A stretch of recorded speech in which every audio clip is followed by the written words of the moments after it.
Off top, underwater sound waves can create bubbles that eventually collapse and give off light, and scientists can't explain why. Play the music. This is the Domonique Foxworth Show.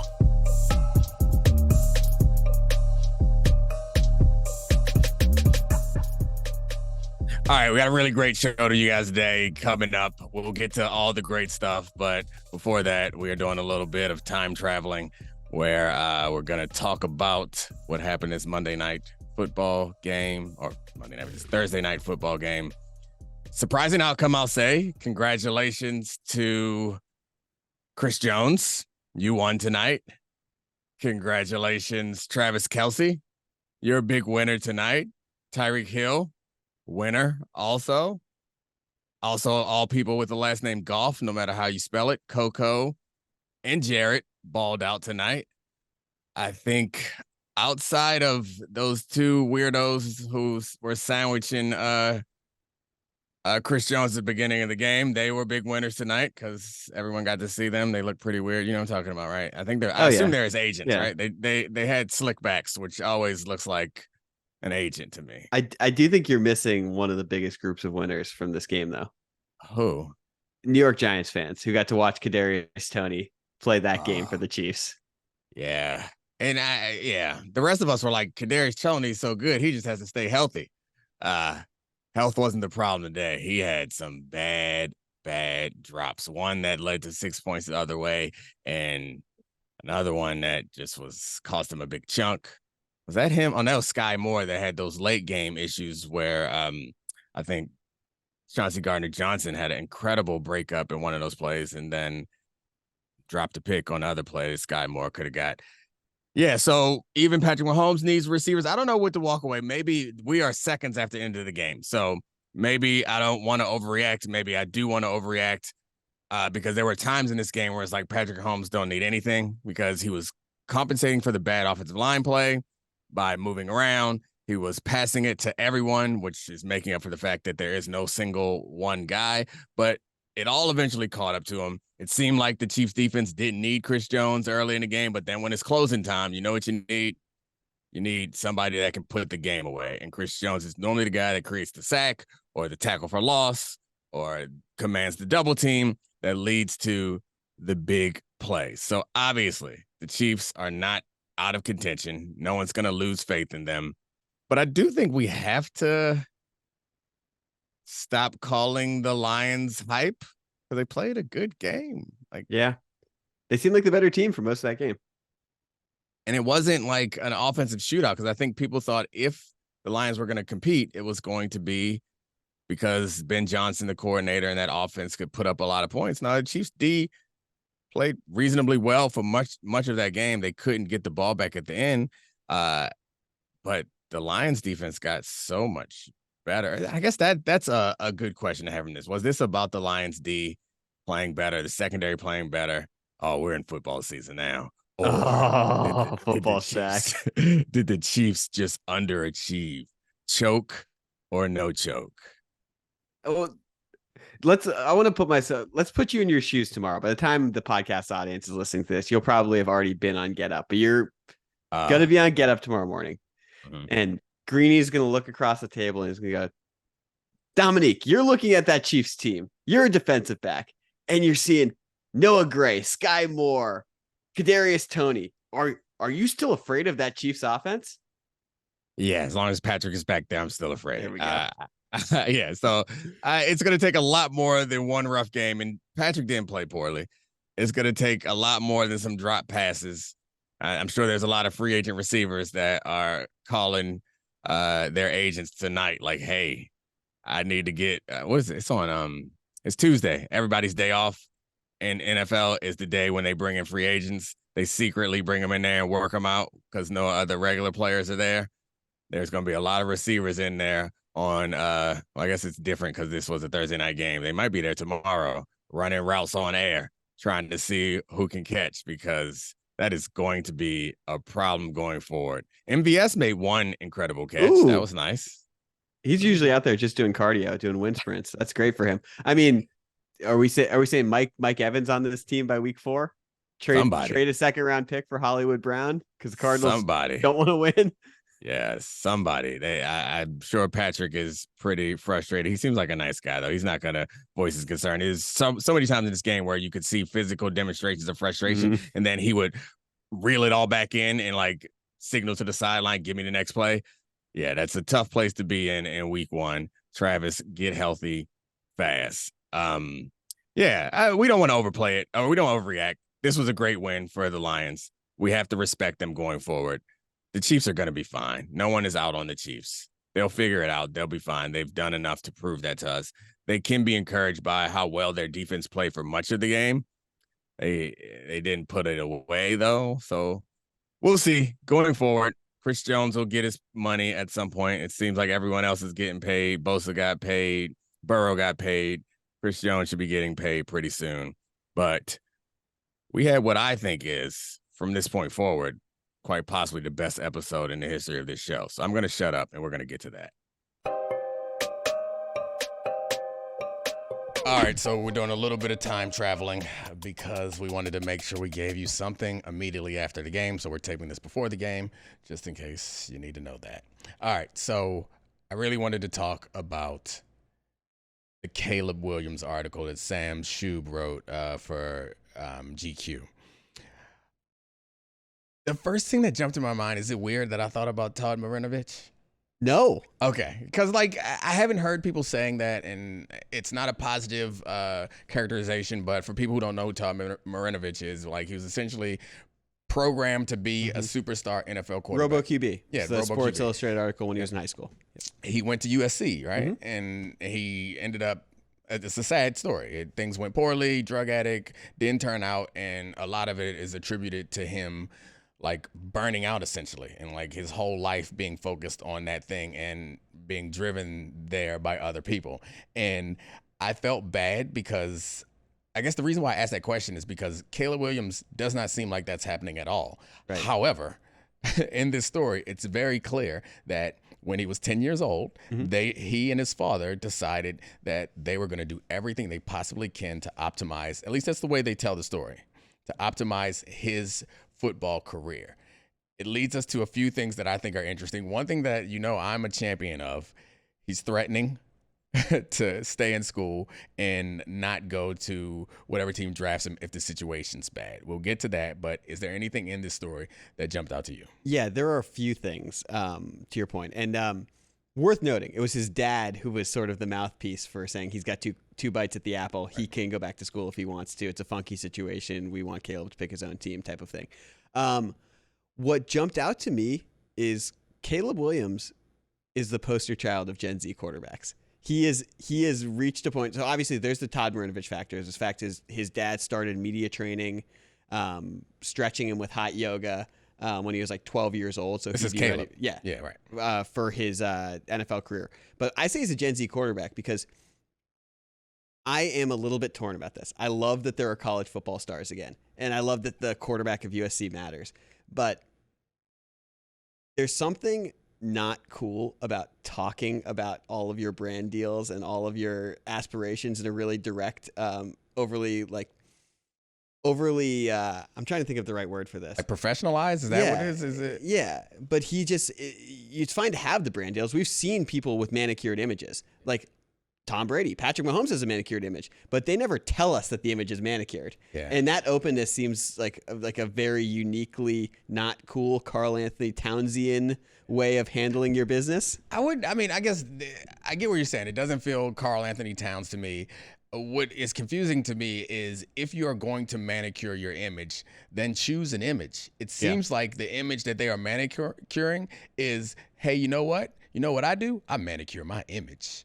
It's like they haven't decided I'm gonna be the bad boy, or I'm gonna be like super precise guy. Like we all decide we don't decide, but when you're a famous person like that, to some degree, you take what assets you have, you build a story around it. When you are a big deal and you want to build something around it, a brand essentially, which I think why you said a Gen Z quarterback is like, Gen Z kids kind of grow up doing that with social media where they develop what their brand is and they put out like, this is the person I am. I give Ashley a hard time because her social media, she has a brand, even though she's like private, she has a brand. And to me, it's like, I'm pretty, but I'm down to earth. Like she shows bad pictures of herself, and I'm like, okay, you just only reason why you're showing that because it's consistent with your brand, and like she shows herself cooking and stuff. Like, don't worry, guys, I am really a homemaker, unassuming. I'm not that smart. Like, and that's her brand. But Okay.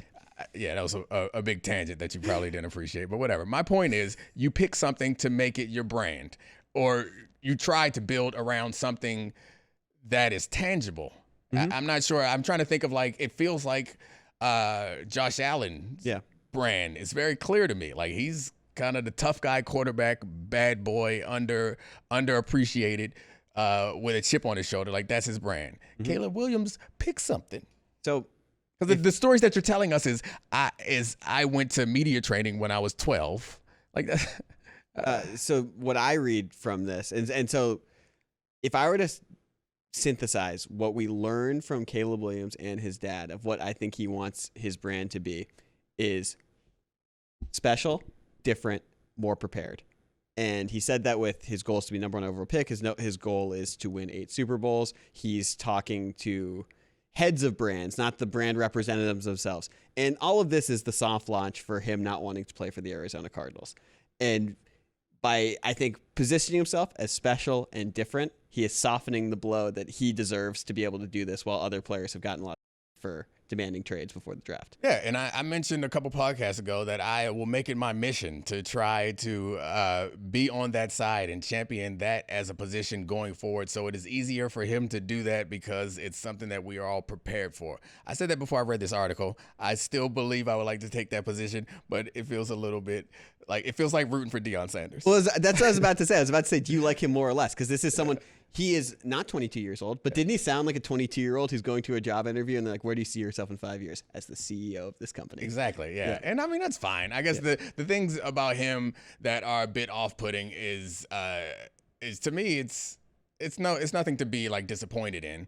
It's just weird to me because like your idea that he's putting out his brand, like I'm more prepared. Yeah, that's fine. I don't think you have to be special to want to be able to choose where you're going to go. But if you're the number one pick in the draft, if you're the best player anyone's seen come out of college, and I mean, since Andrew Luck, some people say, the best quarterback, then yeah, you're special. And I think that all these players should be able to pick where they're going. So you don't have to convince me that you're special, but some of the stuff, and I don't want to be cynical. I mean, I am always a bit cynical. So I believe the stories that they're telling, but they aren't cool stories to me. That's the thing. It's like, I want you to tell me a cool story. I guess it is cool where he was like, he was a running back and a linebacker in youth football. And then at some point, he lost too many games and he cried after every loss, which like a lot of kids do. I cried when I lost. I was about to say, is this anyone who has an NFL future at some point? They'll just give me the damn ball. Yeah, I cried when I lost to. And then the kind of cool part is that he tells a story, him and his dad tell a story, that in the car, he sat with his dad and was like, he didn't like this feeling of losing. And so then he decided he wanted to be a quarterback because he could have more control. And that's a pretty cool origin story. And so, you know what we did from there? Got some media training. Well, and this is the irony of how this is all broken down, is like, it's never that cool to tell your own origin story and to give your own narrative of your life. Like, we get it. Like, we see you play football. If you say nothing, you're really cool. The Michael Jordan strategy. Yeah. The Tom Brady strategy. Mahomes. Yeah, Mahomes doesn't say. That's fair. I mean, Mahomes was like outspoken on issues of race and like and voting rights. Like, he's not like super like say it with your chest, but like he hasn't backed away from those things. And like LeBron is an example that's done it in a non-Jordan way. I guess I meant talking about himself. Like, what we know about Patrick Mahomes as the person is that he really likes ketchup. Like, that's it. You're right. That's like, all we know. Did you watch the whole quarterback series? I did. Yeah. And even he was really guarded there too. Yeah, you didn't learn anything about it. He's like, he's cute with his daughter, but what dad isn't cute with their baby daughter? Exactly. Yeah. I feel bad that I'm harping on the media training thing, but that to me stands out as like, why would you tell people that? Like, that ain't cool. Why would you do that if you're a 12-year-old? I don't know. Like, I get why you would do it. Well, not at 12. I don't get why you do it at 12. I get why you would do it for a young kid because you could say some really stupid things. Yeah. Also, the pictures from there, and I'm 40, so I don't know what's cool or not. Didn't seem cool to me. Like I was like, those are some weak ass fits. It's a huge part of it. And GQ, those are weak ass fits. Yeah. And so the thing to push this forward a tiny bit, because like Caleb is going to be the number 1 overall pick in the draft. This story, we are on like the vanguard of how big this story is going to get over the course of the season, because this was clearly a soft launch. This was clearly the start of him starting this conversation. And whether it's the Cardinals or not, some dog water team is going to have the first overall pick. And because of the stories that have been trickling out from Caleb Williams for the last couple years, the way that we know that he wants to put himself in the best situation. That was even his college decision. That was him following Lincoln Riley. He's cared a lot about setting him up for the best situation for success. One, do we think that he's going to actually have the sort of stones to go down this path? And two, if you're an NFL team and you really view Caleb Williams as this Patrick Mahomes type player, can you even consciously, with a good conscience, consider trading that type of pick? Yeah. I mean, so this is where I think we disagree a little bit, or fans might disagree a little bit with my position. So obviously I'm player first, and obviously I think that he should be able to choose wherever he wants to go. Him and his father can follow the Archie Eli model or the John Elway model and force your way out. They may not have the leverage that John Elway had, but what leverage did Eli have? It's the threaten that you will not show up. And so I think that you can call a team's bluff, especially when you're a quarterback, when your career can be particularly long. So he could survive. You can't find someone if they're not under contract. Right. So he's not going to get fined. He could, if he decides to go back to school, that's one thing. But if he decides just to sit it out, he could survive a season. And a team that is garbage, I don't know that they can survive, or they'll be okay with just having this hugely valuable asset, because you either get the player, he shows up and he helps you, or you trade it for more than anybody's ever traded a pick before in life. And actually, you may not raise your ceiling, but you raise the probability of success. Yeah. So let's say you get 6 first-round picks for Caleb Williams, or you get 5 first-round picks. 2 of them aren't good. You got 3-star players on your hands, you got a chance. So, like, I can't understand why anybody wouldn't, like, acquiesce and make that trade. And then you have Caleb set himself up to be in a situation on a team that's a little bit depleted. But I'd rather go to a good organization with fewer draft picks than go to a trash organization with all of their draft picks. Right. And so the question is, what does he want? Is it a place to go? And if you read the story, he talks a lot about the value of being in LA. Yeah, so he wants the Rams to get the first pick. So yeah, he wants to go and be with Sean McVay. And as someone who cares about football, I like Sean McVay to be the steward of Caleb Williams. Gannon, I don't know. I'm good on that, or whoever they decide to hire. But the other thought is maybe he wants power, and Lincoln Riley went to USC and then brought Caleb to USC. Maybe he wants to go and decide who he brings with him. Maybe he goes to Arizona and is like, hey, I'll be more comfortable with coming here if you hire Lincoln or you hire this person as the GM. Because that really helps you feel comfortable in a situation, I would think. So a lot there. And first of all, I do think it's like a tiny bit contradictory. I get that he wants power and decision, but it's also like the bravado of the guy who says, I want to win 8 Super Bowls, to then be like, but I got to pick my situation to make sure I have the best chance for that to happen. It's like, it's the opposite of the Joe Burrow, my window's as long as I'm here type of guy. But for me, I think the LA stuff is sitting there. It's right there. And I think the Cardinals thing, I think I'm on the zag with you. I think if he says he doesn't want to be there, and you have this quarterback who has been good in spurts under contract in Kyler Murray, you have the Texans pick, which could turn into Marvin Harrison Jr. or Drake May or whatever.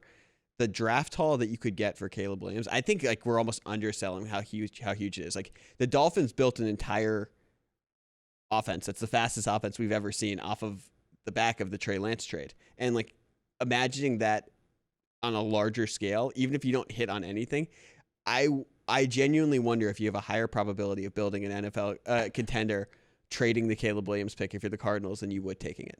I think the only reason why anyone would argue that you have a lower probability is because we can see Caleb Williams. Yeah. And we can see what Caleb Williams is now. And it's hard to imagine that Ryan Leaf is going to be a bust. Like it's hard to imagine when you see him balling in college that he's going to be a bust. I'm not saying that they're similar. I'm not saying that Caleb Williams is that, but I'm saying the chance when you have a bunch of lottery tickets, like that's the analogy. It's like they have $1 billion lottery ticket, or they could get $6 million lottery tickets or whatever. Well, the thing that's interesting about Caleb is that he's the way he's viewed is not as a lottery ticket. He's still a lottery ticket. Like, I get what you're saying.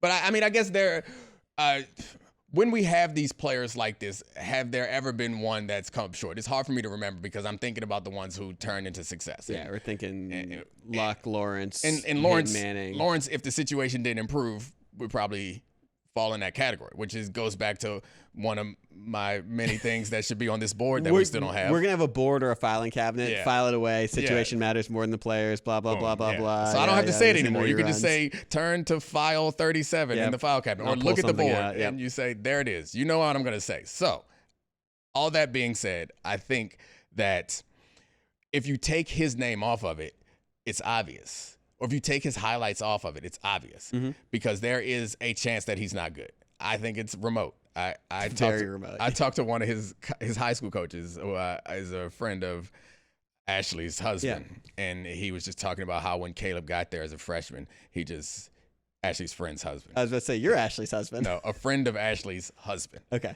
Yeah. So he was saying when Caleb got there, and the DeMatha rivalry is a big thing, is Caleb just showed up and as a freshman and just took over the game against another national football power in DeMatha. Legitimate national football power, and someone that plays like you're prepared like your college football team when you're playing that type of high school football. The thing that I think is interesting, we've talked a lot. What would you rather have? Sorry, I want to hear what you think is interesting, but what would you rather have? Let's say the price is 6 picks or Caleb Williams. If you're building an organization, I think I know what your answer is. So 6 picks, 6 first-round picks, or 6 picks. Yeah, my bad. 6 first-round picks, or Caleb Williams and no first-round picks for 6 years. Oh, give me the 6 first-round picks. Really? Yeah, I'm surprised. I thought you were gonna be DC bias guy and go Caleb Williams. All right, what were you gonna say? It's such an overwhelming amount of first-round picks. No, the thing last year when we were talking about Lamar Jackson's contract situation, one of the things that was so unique about Lamar Jackson is he was more or less scheme agnostic. You could put him out. He's never had number one receiver. Mark Andrews, the best pass catcher he's ever had. And he's able to manufacture a top 10 offense over and over and over again. And that was how we viewed the fact that he deserves a contract so far above, despite performance regressions, highs and lows, other stuff. Caleb Williams, he's not as fast as Lamar Jackson. He does other things that are completely scheme agnostic, the way he can extend plays, the way he can still run, the way he's a human bowling ball. Doesn't that sort of change the equation in the fact that we've seen someone who is this special and unique work with no offensive talent around him? Do I have to reference the board or the imaginary file cabinet? It all matters to me. Like Lamar Jackson landed in one of the best organizations in football. The fact that... But you view him that he would have succeeded in a similar way regardless because of the way he plays. No, I don't. Okay. I don't necessarily believe that. I think I actually talked to Bomani like 15 minutes ago about a similar thing when we were talking about just how incredible Patrick Mahomes is and how incredible it would be if they succeed this year with a hobbled Travis Kelce. And the point I was making to Bomani, which for the record, we'll know this on the top of the show if they succeeded night one without Travis Kelce. Yeah, whatever. But I mean, the point was we were talking about like, what if he wins the Super Bowl again? Because I mean, winning the Super Bowl last year, I thought was impressive. If they do it again with Travis Kelce being 34, then you have to put Patrick Mahomes on a higher pedestal. But the point I was making was, you know what's really nice? To have an organization that's well run, an organization that makes long-term smart decisions, like moving on from Tyreek Hill, getting him tackles that can protect him, and an organization that has a coach that is never going to be out-coached or at least out-schemed and is occasionally going to give you a schematic advantage. Like, that's really nice. So I don't mean to say that to take anything away from Patrick Mahomes. Tom Brady the same way. It was real nice to have the best modern defensive mind in football at your side the entire course of your career. So like you can't separate those things. So I get your point. There are some players that their talent is so special that you can put them in a situation, it'll raise your ceiling immediately. But I don't think there is a player that it doesn't matter. Basketball, we got a different conversation. But in football, there's no quarterback good enough that I think you can put him in a trash situation and then all of a sudden the situation, like there's no ceiling on it. Lamar Jackson would not be as good as he is if he landed in, 12 other 16 other NFL cities. And I mean, they rebuilt the entire offense around him. They made it for his skill set at the time he was drafted. And even before they did, they didn't do it that first year. They dropped it in there into the Joe Flacco system, and they went 6-0 and made the playoffs, and he saved Harbaugh's job. It's a fair point. The only thing that I would slightly not even push back on is just that, like, yes, Andy Reid is completely unique, but it's so hard to separate when players are that great.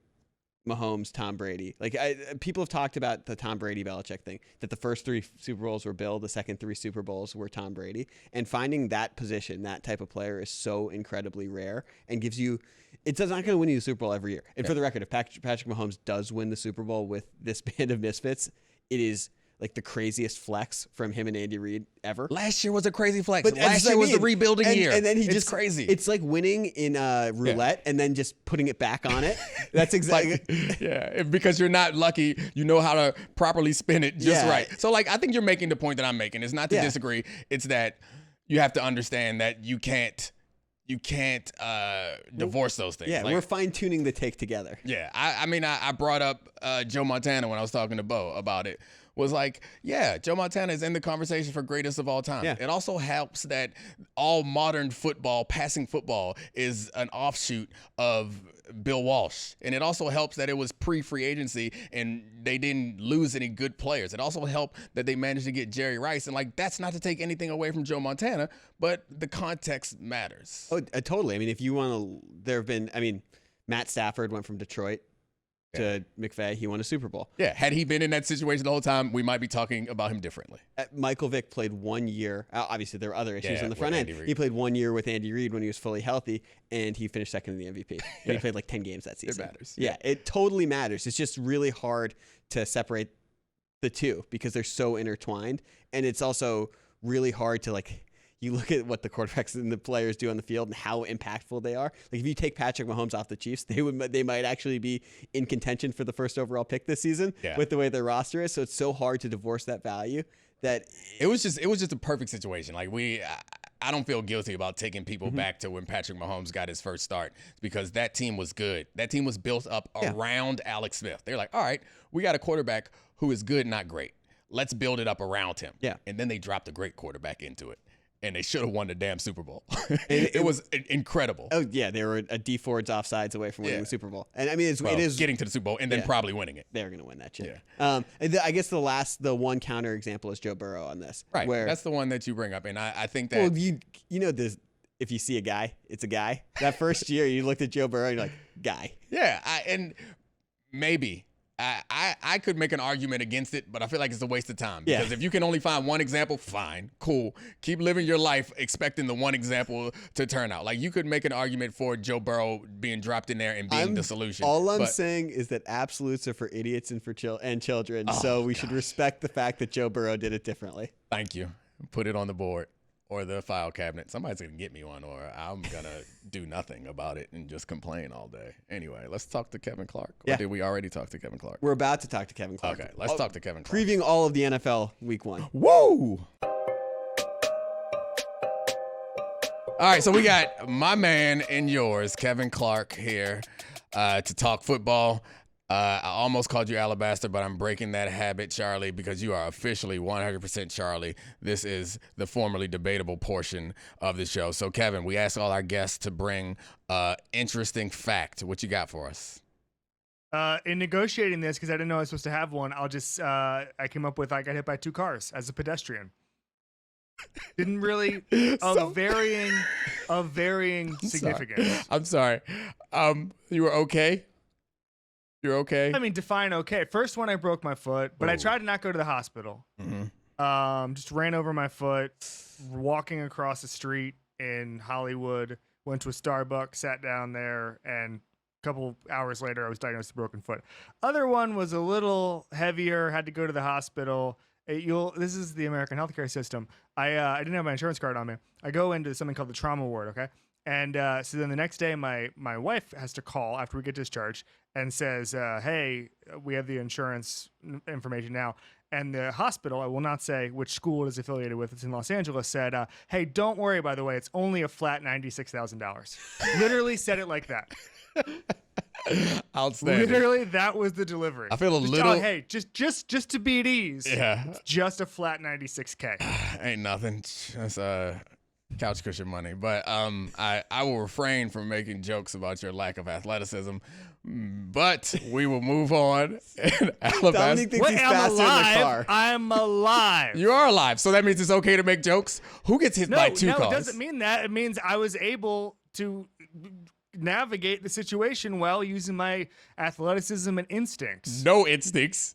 Zero awareness. Zero awareness. If they didn't come up on the curb, it's on you. No, the second one was. Okay. The second one was two cars that hit and then one hit the curb. And I would have evaded both of those situations. Dude, all right. There were two guys also on the curb who got, can I curse on this show? Yeah. Whatever you want. They got rocked. They're alive. Oh, okay. But they got rocked. Okay. In that case, I gotta I'm shout sorry. out some I apologize. Explosive athlete Kevin Clark here with us today. No explosive athlete. Guys, should we talk some NFL? Why not? Didn't we just do that? It's a fair point. It's a car crash every weekend. So first topic that I wanted to dig into, we're on the precipice of the NFL season, is 18 of the last 20 years, a team went from worst to first in their division. Last year was the Jaguars. Who has the best chance to do that this season? Kevin, I'll make you go first. This is so easy. Is it? Like, I don't even know why it's a topic. No. It is. No, it is. It is. No, Jets are not allowed. It's not the Jets. Okay. So I don't know what you're talking about. Let me list random players, and then I'll ask you what the grouping is. Bryce Young, Jordan Love, Jared Goff, C.J. Stroud, Sam Howell, Baker Mayfield, whoever the Titans quarterback is. 7 players I just named. Who are they? They're Bryce Young, Sam Howell. These are quarterbacks. That's what you said. You don't have to repeat it. I do in order to hear it. So I'm physically very quick. Bryce Young, Jordan Love, Jared Goff, C.J. Stroud. These are first-year starter quarterbacks. First-year starter quarterbacks. No. But you think that. Okay. And then the Titans quarterback. It could be Ryan Tannehill, it could be Will Levis, it could be Malik Willis. Doesn't matter. All right. That is 7 of the first 8 quarterbacks that the Atlanta Falcons will be facing. Okay. Yeah. That was going to be my choice. Trevor Lawrence being on a neutral site being the 8th. So easiest schedule in the NFL. Saints right there. They've made upgrades. Marcus Mariota was awful last year. He couldn't make the throws required of him in an Arthur Smith offense. Gets replaced by Desmond Ridder. Desmond Ridder's not going to set the world on fire, but he's not going to be the worst quarterback in the NFL, which Mariota was at times. Worst pass rush pressure rate in the NFL last year. They go out and they get Calais Campbell and Bud Dupree. I'm not saying they're going to be elite. What I'm going to say is they're going to be fine. They're not going to be worst in the league at that, and that's all you need. Arthur Smith's a good coach. The roster's getting better. The Atlanta Falcons are going to win a bunch of games, Domonique. So as you guys both know, because you've known me for a long time, I have a bit of a contrarian streak in me. So the Falcons was my choice. But now that you pick them, I feel like the need to undercut it. And I will point out that arguing that they have an easy schedule means that they might be first in their division is hard to use as a pro when they are going up against a team that also has the worst schedule in their division. So you're saying that they're a better team. They're a better team. You think the Falcons are a better team than the Saints? I picked the Falcons, but I feel like most people pick the Saints to win that division because you can trust the quarterback more, or at least you feel like you can trust the quarterback more. The coaching staff there is relatively new, but still has some Sean Payton DNA in it. I think that the safer pick, it's a good thing. I think the safer pick would be the Saints to win that division, but I think you're right. The explosiveness, we've been talking about the Falcons as a bit like San Francisco East in that the quarterback may not matter as much because they have such incredible skill players, a good offensive line, but the questions on defense are concerning. That's where you kind of get me leaning on the Saints, because Saints have a lot of names that I like on defense that happen to be maybe a little older than they should be. But still, they are proven names, which is more than what you have in Atlanta. I'd say old proven name describes you pretty well. I don't know. I mean, I prefer damn it, I couldn't come up with anything quick enough. I prefer man who's never been hit by a car. How about that? If you've been hit by 2 cars, you've been hit by none. What's the old saying? So the other teams that are in this conversation, I think the Jets is a reasonable one, because the obvious answer there is they added a future Hall of Fame quarterback, and if he plays well, and they have possibly the best defense in football, maybe better than the 85 Bears if you ask them.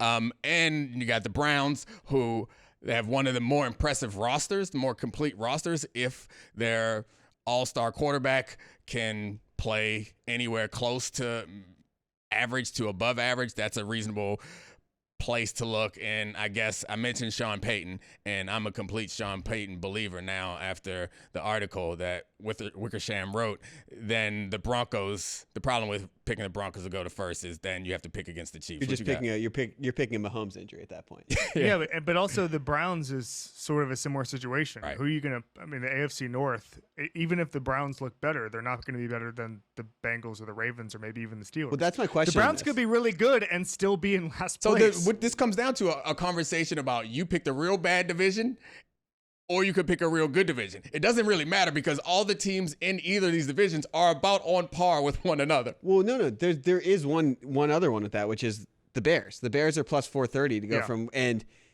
Justin Fields may be able to throw the football this year, and he's also going to be going against Jordan Love, Jared Goff, and Kirk Cousins. Like, that's a desiccated husk of an NFC North that we thought was tough for the last decade. Go ahead, Kevin. Go ahead, Dominic. Nope, Kevin. No, I was going to say, first. it doesn't take much for Justin Fields to take a leap.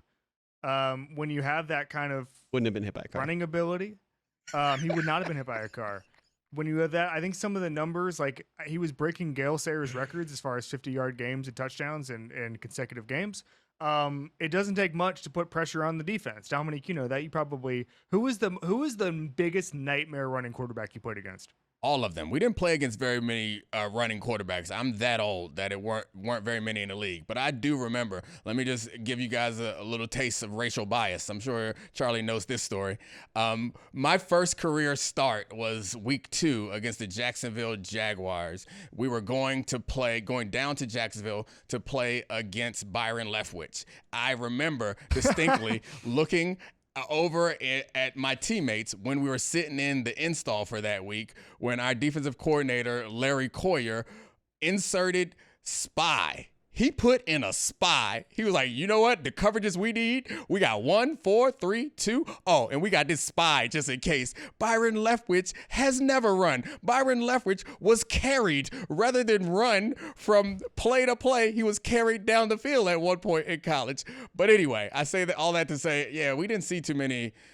I'm trying to think back. I mean, I played McNabb, but McNabb wasn't much of a runner at that point in his career.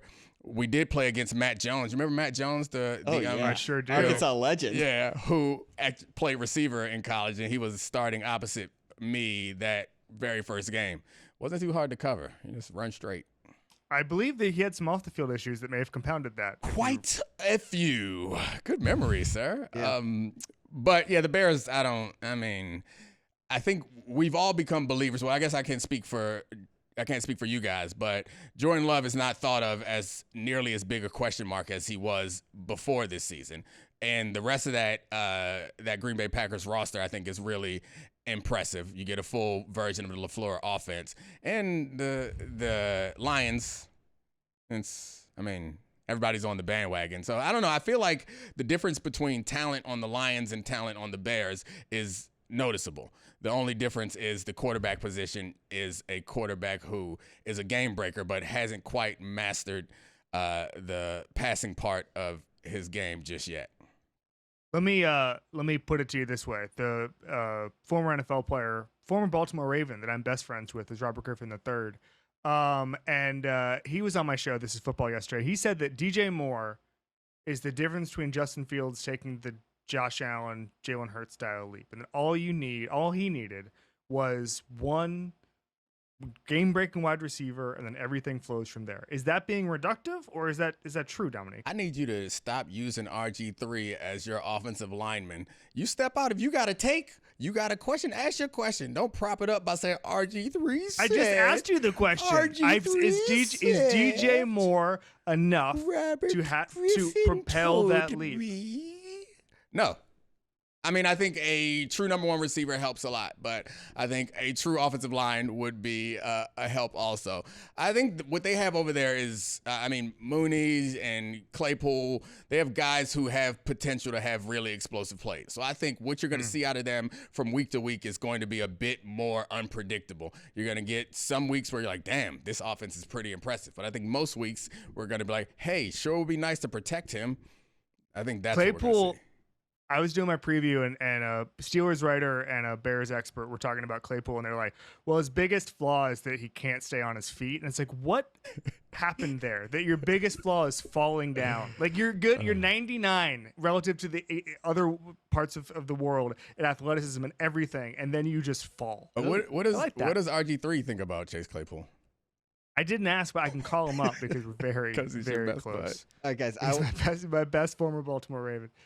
Kevin, you're now an ESPN guy, so we're going to talk about the Cowboys. And this question goes to you. Domonique thinks that the Cowboys are going to win the NFC East. Are you buying the Cowboys hype to that degree? I am. I'm a little worried that Domonique and I are agreeing so much because I think not only they're going to win the NFC East, they're going to win the NFC. I also said that.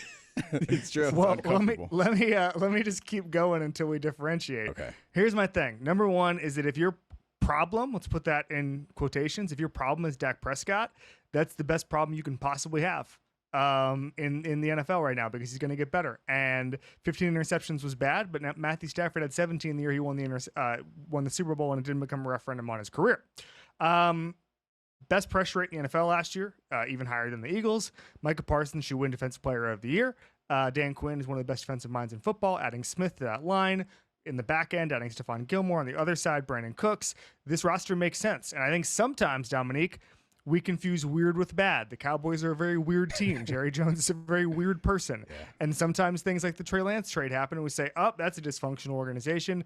Don't confuse weird with bad. The Cowboys are very good. Yeah, and they have been for quite some time. That's the point that we make is Jerry Jones, he behaves like an erratic person many times, or we see him as such, but he's been pretty loyal to coaches and pretty stable as far as coach hires. And he's made some, if he gets credit for all the roster decisions, he's made some pretty shrewd roster decisions in the draft and in free agency. The Trey Lance thing aside, I think, and that's a shot in the dark. It's not going to hurt you if it doesn't work out. I saw a stat the other day that speaks to how good they are at drafting. 82 players in the NFL started their career with the Cowboys. That's more than any other team. Okay, 5 more than the Baltimore Ravens, who we all fall all over ourselves and say, what a great organization. Had guys like Domonique Foxworth and Robert Griffin III.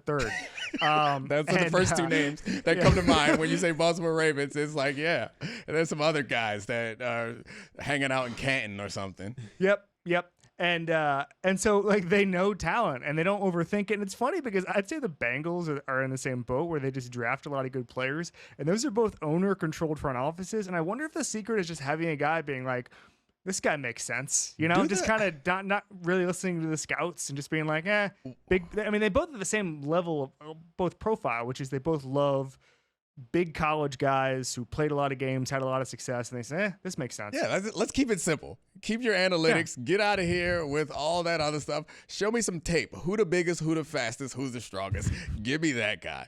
But what are you using to include the Bengals in this? Because I remember doing like a research on this question before in the past about the teams that draft the best, and one of the like distinguishing factors we use to decide who drafts the best is like who gets a second deal. But the Bengals are also notorious for not being all that aggressive with their scouting department or in free agency. So all their players got second deals because they was like, you know what? We drafted them. They went to a Big Ten school. They down the street. We're going to draft them and re-sign them. I'm just looking anecdotally. I mean, like, even look at this roster right now. Yeah, just eye test, just watching ball. Like Joe Burrow, T. Higgins, Jamar Chase. When everybody was looking at, everybody said, "Oh, well, they need to rebuild the line." They rebuilt the line in different ways. By the way, they did get a little more aggressive in free agency. They sold naming rights to get Joe Burrow's contract. I will unveil my take again on this platform. I don't know if I've done it before. Paycor bought the naming rights to the stadium. Okay, don't know what Paycor is. Congratulations to Paycor. Okay, the far shrewder move would be to have sponsored Joe Burrow's contract directly. that actually just call it the Paycor Joe Burrow extension, and that is brand value. I was one of the people who thought Penei Sewell was a better choice than Jamar Chase, which I let it go, even though Burrow was getting pounded year after year. I accepted that I was wrong, but not all the way wrong. They might want to protect him every now and then since he can't seem to stay healthy through a preseason. Anyway, Charlie, what's next? Well, I do have one to bring it back to the Cowboys. We're out on the Eagles winning this division. No. Was it just about the schedule last year? What? Oh, I mean, schedule going against a couple of insurance adjusters at quarterback in January. I feel like there was a couple of breaks there. The Eagles are amazing. Like, Howie Roseman's the best executive in football. Great roster. Replacing both coordinators who, unlike Kellen Moore, both Philadelphia coordinators, they would have liked them to keep them because it made the damn Super Bowl. Couple roster turnover things. Aging core, which you always have to watch in the NFL. Domonique has an aging core. No. I'm aging everywhere but the core. Don't make me pull a shirt up. I was going to make the joke that you're dressed like an insurance adjuster. That you could have been like... Dude, if I came dressed like this and adjusted your insurance... it would make perfect sense. Rates going up. Rates going up. You got insurance adjuster hair, as you know. That's some scammy hair. I gotta fix the hair. The hair's been a little weird. That hair today. tried to get me to join the pyramid scheme. It worked. Look at us now. So yeah, I'm not out on the Eagles. I'm not gonna be surprised. Jalen Hurts has like the best work ethic in the history of football, apparently. That's RG3. Like I'm into it. No, he's grinding in media. That's RG3's. This, if we're being completely honest, and maybe I can speak for you here too, Kevin, it's kind of a coin toss. Like, this isn't a situation where I'm like 100% like, you know what? Well, you know who can't beat the Cowboys? The Eagles. No, the Eagles could beat the Cowboys, and the Cowboys could beat the Eagles. But it's more fun to go with the team with the younger, better corners. Also, it's just not why we're doing it, but the Cowboys. A good Cowboys team is a stimulus check to the media industry. Just gonna throw that out there. Make it rain. But what I will say is that with the Eagles in particular, what's funny is that I'm like, and Chris Long said this last week when I was on the show, and I've been thinking about it ever since. But like, name drops. Jesus, I can't handle it. I'm not. I don't want to steal these. They're takes. piling up. The names are piling up. I can't even see you over the stack of names. I want to address something. Nobody cares. I want to address something. Why don't you just tell us what you think? I don't care what somebody else told you to think. No, I'm gonna take his take and build off of it. I can't steal Chris Long's take. That's for you. That's what you do. You just listen to Green Light and then just steal the take. What's Green Light? Oh, that's Chris Long's podcast. It's Chris Long's. It's a wonderful podcast that I was on last week. I don't know if that maybe. Let's make sure that was clear. Pretty impressive. And so yeah, no, I know. But he was like, one team since the Jim Kelly Bills has made the Super Bowl after losing the Super Bowl. It was the Patriots after the Nick Foles game. Okay, and so I've been thinking about it, like, that's an awesome point. Like, you're fighting history, but like, Domonique, maybe you know the player psyche better, but like, why? Like, is that even a good point, or is that just sort of a history lesson that is not necessarily relevant? Is it about just how football teams peak and they get to the mountaintop and then they can't stay there? Yeah, I mean, I think you're a lot simpler than me, but I like to look at things in a more complex nature. So, like, there's a number of different factors that go into something like this. Assuming that lone factor could influence this, like, kind of feels absurd to me, and especially given what we all do in sports as athletes. Like, you know what we believe is the most powerful thing of all is the doubt and the motivation. How many times have we heard a player say, I stayed out there and let the confetti fall on me for the other team winning the championship because it would drive me to get better? And you're proving the point that you stole from Chris Long, that No, it doesn't actually drive anybody back to the Super Bowl. It actually doesn't do all the things that you think it does. Take your goofy in the locker room and take a shower and get back to work. How did you fuel yourself? I mean, I'm mostly with Hot Pockets. What? Delicious. So like a minute. Let's say if you're working out 2 hours in the off season, it's like a minute, 1 hour and 50 minutes. Like, what are you thinking about? Are you just like, I need to be good? If we're being honest, it depends on the season.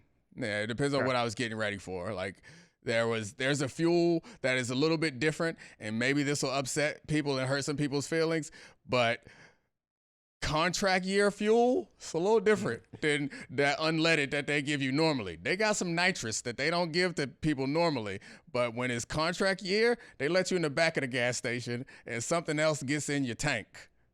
Put me on isolation cam. I don't know if we still do that. I don't think we do. It's fine. Nah, it's my show. I was talking to Mike Vrabel recently. Oh my god. I was talking to Mike Vrabel recently, and see that at the bottom corner says Domonique Foxworth Show. Don't put him on isolation cam.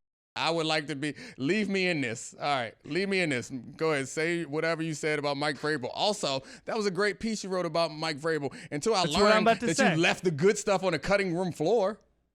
It wasn't good stuff. It was a thought I had that I shared with you privately, and you were like, "Put it in the piece." Yeah, and I don't even work at that company anymore. So what am I supposed to do? Call them up and be like, "Remember that piece I wrote when I worked there?" Vrabel actually said that. He said that, and it's in the piece, that he motivates guys by saying, like, if you are better conditioned, you will be on the on the field more, and you'll make a play, and someone, whether it's us or somebody else, will pay you more money, just 1-to-1.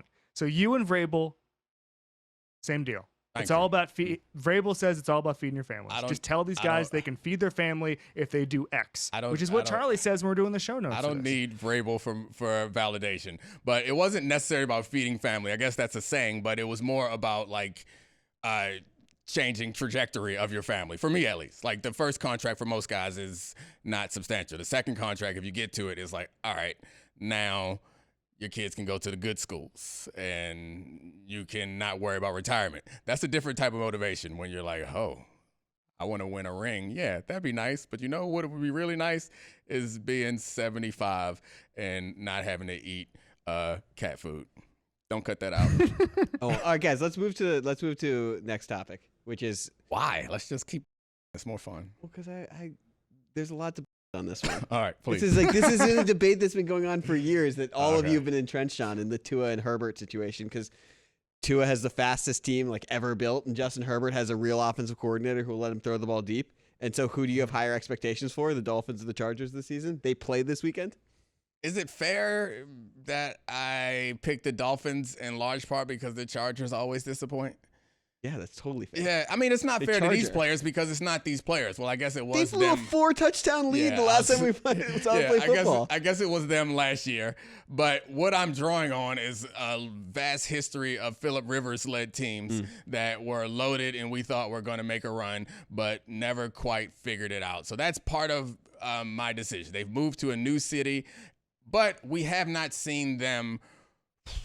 I don't know. I think I'm trying to back my way into justifying a take that's largely based on my immediate reaction to hearing those two teams, because the Dolphins haven't had a lot of success. Well, yeah, I was going to say, what the hell? The Dolphins. The Dolphins it's different. It's different. Of success. No, it's different when you are underachieving when you are expected to underachieve. The Dolphins, well, I guess you aren't expected to underachieve. You're achieving at what we expect from you, which is what the Dolphins have done. They haven't really had a team recently that we're like, hey, they're good. The Chargers should have got. You hire Cam Cameron. It's like, what'd you expect to happen, bro? Cam Cameron gave me his phone number a few years ago because he's in real estate now, I think. And he was like, hey, holla at me if you need some. I don't know. It's weird. Are you serious? Yeah, it was weird. I was very confused. I don't think he needs money. I guess he just likes it's for the thrill of the fight, man. Just out there. That's a Domonique Foxworth name drop. Yeah, no, it was a Kevin Clark name drop. I spun off of his name drop and told you an interesting story. I'm buddies with Cam Cameron. I didn't know he was in real estate. That's you. You're the one who knows him. We best buds. You need a condo in Miami? That's your neck of the woods. Where is it actually in Miami? He's selling real estate. I don't know. That seems like. I don't know. That seems like. I feel bad now. No one is legally dealing real estate in Miami. I'll say that. So is anyone legally doing anything in Miami? Isn't everything in Miami a bit below board? I believe that to be the case. Yes. That's why everybody's like, "Oh, the NIL billionaire from Miami. Oh, he's in real trouble." Oh yeah, I'm sure Miami. They found the one shady billionaire who's going to help out athletics, and he's gone. So there's no more of those. So tell me why I'm wrong. Tell me why you have higher hopes for the Chargers than you do the Dolphins. Wait, do you want me to? Unfortunately, we agree again. Okay, I thought that you were calling me out for saying that or pretending that the Dolphins had expectations. No, I'm just saying your point was bad. Okay, well, I got to the right answer. It doesn't matter how you get there. So that's true. Means. So last year, and I don't want to make this a Tua discussion, but I'll make it a Mike McDaniel discussion. Last year, Tua dominated against man to the point that. Basically, teams got out of man coverage against him. Best PFF grade against zone coverage in the entire NFL last year. Third overall in deep passing. Stat me down. Stat me down. The Dolphins won because of coaching. Now they have Vic Fangio on the other side of the ball. There's some doubt saying Vic Fangio maybe takes a couple of years to get that defense up and running. Jalen Ramsey injury is obviously a problem. But when I think about this team, like it seems like if Tua's healthy, and if Jalen Ramsey gets back on the field and Vic Fangio does even approaching what Vic Fangio should, I mean, it wouldn't surprise me if they're playing in the AFC title game. I said on a show a couple weeks ago, wouldn't surprise me if they made the Super Bowl. Which show? And we need to know. You got to continue to name drops. Probably. I got to be honest with you. I don't know. I just do so many shows. But I got a death threat for it. Somebody was like, you should die for this. And I was like, that's a very strange thing. Oh. So it shows you that's what we're being contrarian against is the guy who sent me the death threat. I like it. Well, he thought, be careful. Maybe you should not do any walking in busy city streets if someone is threatening your life because you got to stay away from cars. I know you got a problem with getting out of the way of motor vehicles. I take the train now more. Is that everything, Charlie? Unless you want to talk Sean Payton. Oh, I do want to talk Sean Payton, but we have so much. Next week, Kevin, if you can get in contact with Sean Payton and do a follow-up story on the story you wanted to talk about, that would be great. I can get in touch with Sean Payton. All right. I'll call Sean right now. Did you play for Sean Payton? No. How do you know Sean Payton? I work in football media. So did he get in real estate? Did Sean Payton get into real estate last year? I'm sorry. I stepped on a quality joke. I feel bad now. That was good. Yeah, that's fine. You took too long a pause. You're just like, my bad. I'll take responsibility. I blew the joke. That was a good one. I didn't see it coming. Yeah. Like you in cars. Oh. I stepped on that one. I think we need to end now. Oh, yeah. That was fun. How has Domonique been lately? Bad or good? Let's find out. This is Roses and Thorns. All right. My favorite person and everyone else's favorite segment, Roses and Thorns, with my wife, Ashley Foxworth. So it's going to get old that I say, oh, my God, that's not true. But especially now that the show is being revamped and, like, dare I say last week, too. That's a phrase I like. Dare I say getting a little bit better. Yeah. I feel like this segment will keep getting pushed. No. Like it's been pushed to the back of the week already. It's going to get pushed to the back of the. So you come in here and you segments. You always are like, I don't know much about TV or these and whatever. And I will tell you that there's a reason why it's at the end of the week is because that's when you want it to be. Y'all got nothing else to talk about. So you're that girl can go on and on. We got plenty to talk about. And now we have more people to edit it. So don't worry. Please ramble all you want. But going off into the weekend with a fun segment. And I think is better than starting the week, especially during football season. We got plenty of football to talk about. Yes, exactly. So, my point. They have better things to do. It's not better things to do. It's different. It's work. Now let's have a little bit of fun. Let's be happy. Except this does get serious sometimes. Today it gets personal. Is Thursday, right? Yeah, today's Thursday. That's the biggest party night in college. Well, at least it was in Maryland. So now I understand what you're saying when we approach it from that. We were working well, for me, I was at Lupo's living my best life. Seriously, there was this bar so we didn't really start dating until the total end of his college experience. I'm a year younger because I'm young. So a little less, like I was still in college when we started dating. So it would be, but we did get married on Maryland's campus because like there was no church that either of us were I love really when you being talk to the pulled camera. It's my favorite part. Thank you. It's growth. There was no church that either of us were really pulled to, and I wanted a Catholic priest, but I didn't really care where it was, and College Park made sense for us. Okay. I mean, we did have our first kisses and stuff at Maryland, but not more than that because I'm a virtuous lady. Me too. Okay, we'll get to that. And so we got married at Maryland, but like I feel like that was kind of disingenuous because that wasn't really like the campus that we like. It wasn't like we were college sweethearts in the most traditional sense. We ain't had that many options. Hey, it was time to get it cracking. But anyway, I had a lot of stories. We had a show sheet. We're trying to do this more professionally, okay. but then I'm you sorry. go way off. But I mean, this is an interesting topic, and it kind of dovetails a bit with the main topic I want to talk about. With what he was talking about last time about giving his sweatshirts away after games. You weren't listening. I never gave my sweatshirt away. You had a girlfriend. No, you didn't give the ones that identified you away, is what you said. Oh yeah, I actually did listen. I didn't give any of the sweatshirts away. I was just trying to sound cool for my friends. Yeah, anyway. So I know you're not on TikTok. I like TikTok. It's kind of addictive. You got to stay off of it. Kiera Lewis, someone with a substantial TikTok following, and it's a sports tie-in. She read a book called Pucking Around. That's kind of a romance, 50 Shades of Grey style sports novel that's about a figure skater and a hockey player falling in love. So motivated by this, she fell in love with Alex Winberg, whose wife is named Felicia. Which is only interesting if you know what his wife looks like. Not black. I was gonna she's white. Guys. I was gonna send them on a search, and then they would see it and then be amazed. But you it seems like they don't want people to be searching them. It seems like they want to be a little more private based on how this story. So I don't want you to have to go looking. Let me explain. He plays for the Kraken. Even though she has a public Instagram account. He plays for the Kraken. He plays for the Kraken, and apparently Kiera finds him very attractive, and she is making TikToks about him that are very sexually explicit, and he's married. He doesn't know Kiera. It's a weird thing. The team seemed to have leaned into it at some point to make money off of it also, and then they leaned out of it. So what about this? Do you relate to? Do you care about? Do you find interesting? Honestly, especially building off of the point that I made earlier that we weren't dating in college and that he that was good for us.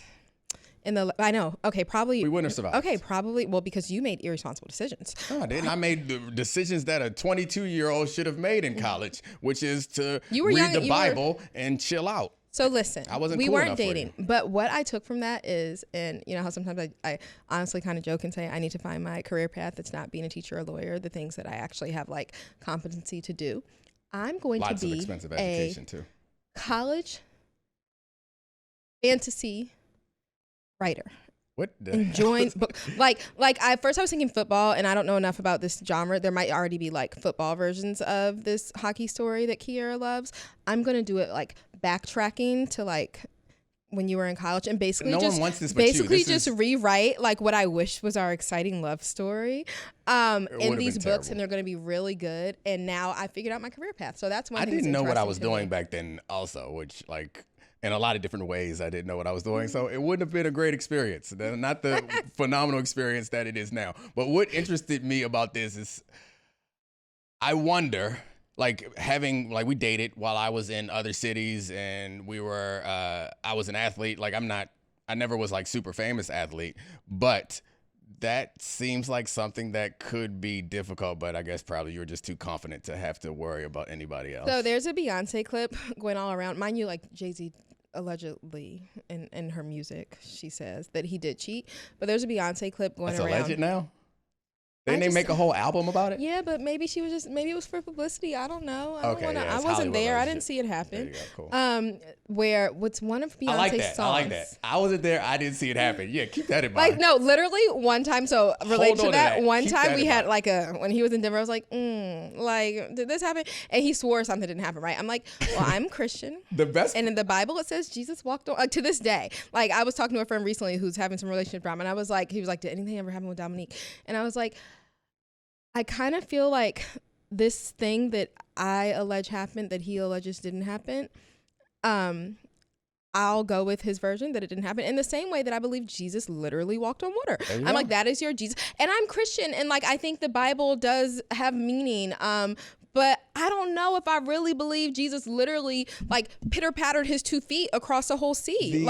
I'm sure some people believe it was literal. I don't think that makes me a bad person. And I don't think Domonique's a bad person. The Lamborghini with a questionable steering wheel that is your brain is so fun. Because it's just like, it's so but back fast. to my point that I said earlier about Beyonce. So there's a point? I want to make a point first. Okay. I remember this situation, and I remember this conversation. There were 2. I have 2 walk on water situations. I remember both of the times where I walked on water. But the funniest thing about these... Could you walk on water for real, y'all? The funniest things about this situation is I remember you asked me...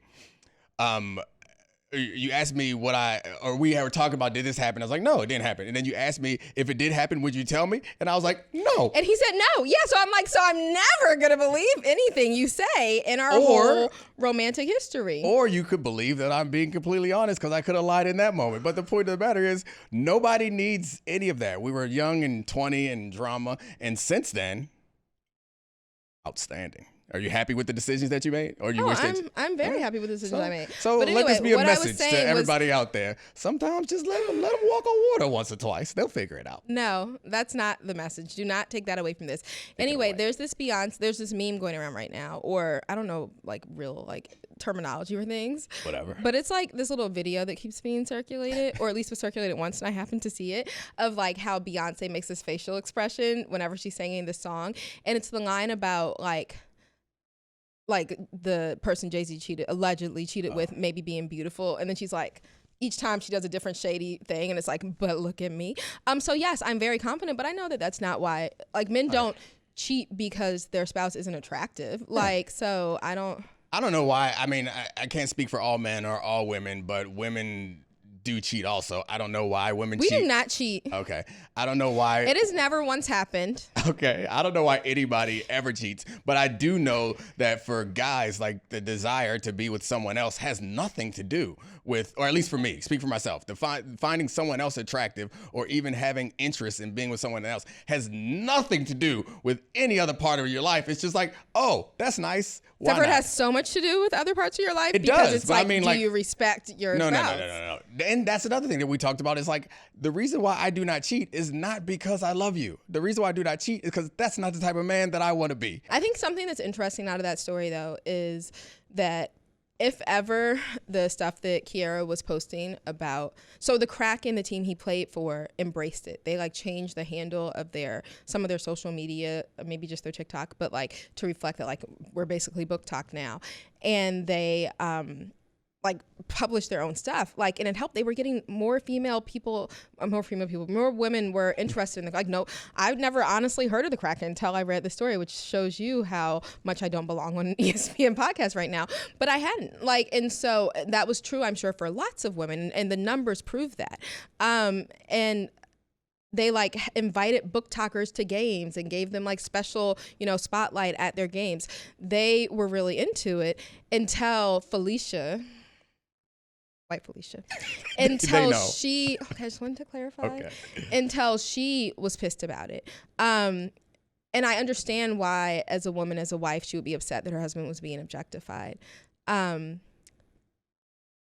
the reason that like, it's like, well, you can't argue against it. One reason you can't push back on it, or it's harder to push back on it, is because if it were a female athlete, of course their partner would be like, y'all stop doing my wife like this, like, and their partner wouldn't have to, because the league would have never, the team and the league and everybody else, and the team that has like contractually has like some right to this guy's person, right, like would have never let that happen. And so it's not fair.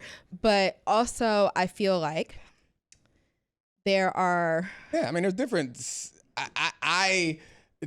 in order to objectify a man, or I guess I can speak for myself, there are different standards. It's like absent context. It's always hard when people say things like, but what if this person would you allow this if they were a woman? Of course not. Women and men are different. The context in which we live in is different. Would this be okay if you, like, it happens when we have conversations about race often, where it's like, but when I saw it, I said, but black people can't be racist, though, can yeah, so we can discriminate, we can be rude, but we are not in the power. Of course the context matters in that situation, but But I understand why she would not like it. Here's the part I don't really understand, because she said what was harassing about it was people, like, if she just said, I really don't like that information being circulated about my husband, like, or pictures of him, you know, that are vulnerable being circulated, about my husband, I would be totally sympathetic. But I would be sympathetic. But part of her thing was like, and people in my comments, as someone who briefly flirted with a public Instagram account and then went back to making it private, you can have a public Instagram account. You don't have to have a public Instagram account. First of all, you can have a private Instagram account. And if you choose to have a public social media account, you can have a public social media account that does not let people who are not your friends comment on it. She could end the comments that she doesn't like. She obviously chooses not to. She could also reprimand people for being disgusting on there, but the idea that shouldn't they fall would on stop. her. I get it. I mean, the idea that they would stop because you said that is unrealistic, I think. I probably would do things like sometimes jokingly, I'm always like, oh, like him and my kids have these like great natural abs. I do not. I have like fat. And so I would probably not do things like joke about his abs in my social media content. She mentioned, she was like, it's finally not his hockey butt getting the attention in this picture. You like it. Felicia. It's a little butt. He has a great butt and abs.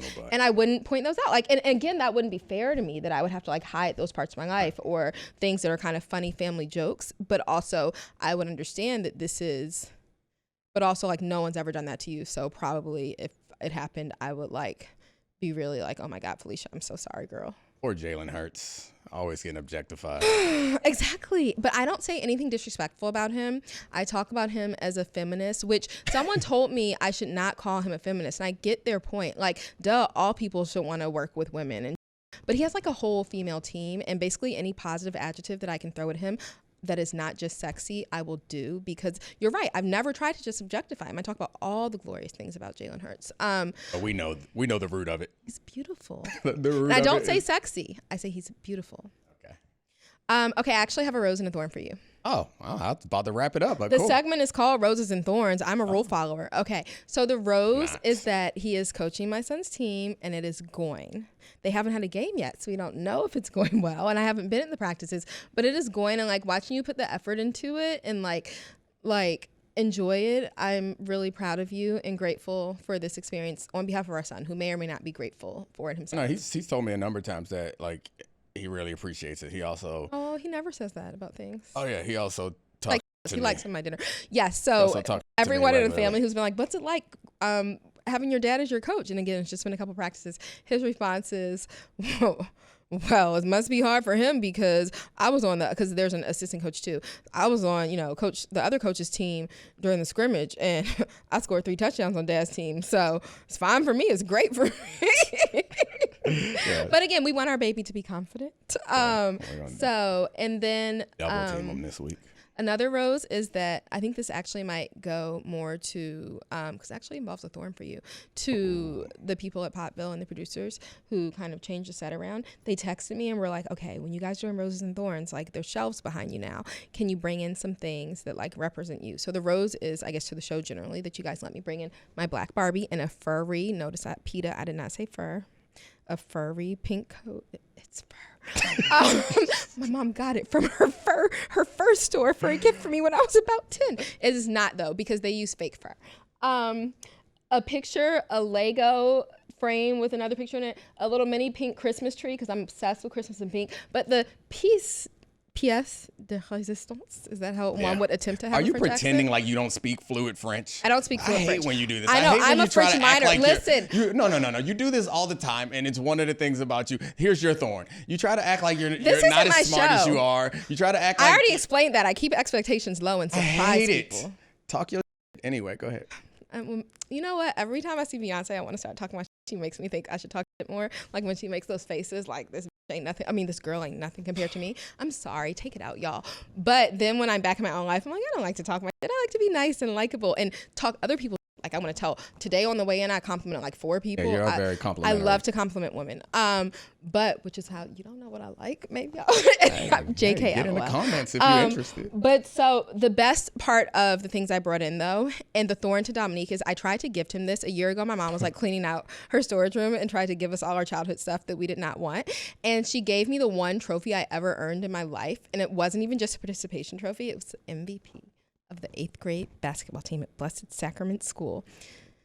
Now, it was the B team. Oh. I maintain that I would not have been MVP had I made the A team, but I should have made the A team, but the B team needed a star, basically. So they were like, Ashley's nice. We'll let her go star on the B team is what happened. But anyway, I won the MVP trophy. You guys win the championship? Oh, no, we only won one game. But I scored each game that there was a point scored on by our team, which might have been every game. I can't remember. Some games it was real close.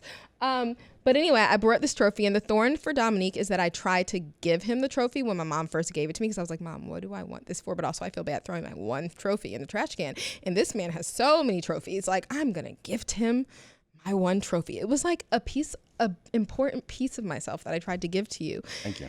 And he rejected it to the point that I got lucky and found it. It was buried in my closet because I guess he had put it there because he didn't want it.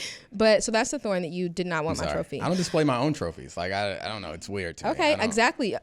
But you could display the one trophy that your wife ever got. I have. Look at it. Displayed. Well, because I sent it in. I did not love it, but I love him. And that is what's important. The end. This is the Domonique Foxworth Show.